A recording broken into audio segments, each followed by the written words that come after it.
How to redeem Taco Bell gift card. Hi everyone, welcome back to our channel. In this video presentation, we'll be discussing about redeeming a Taco Bell gift card while purchasing something from Taco. So let's get started. First of all, in this case, open your Google Chrome web browser on your computer or your mobile device and search for Taco Bell website by entering tacobell.com in the search bar and hit enter in your keyboard. Once you reach the official page, log in with your credentials first to access your account, and on the interface, scroll down to find the food items you wish to order.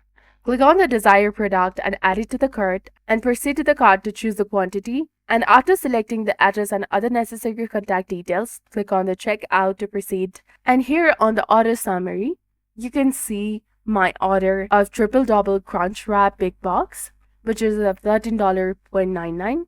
So in order to add a coupon code, a gift card, or a promo code, simply go ahead and type in your code in this designated area over here. And after you successfully typed it in, simply go ahead and click on checkout. If your gift card code is valid, it will be applied in your order.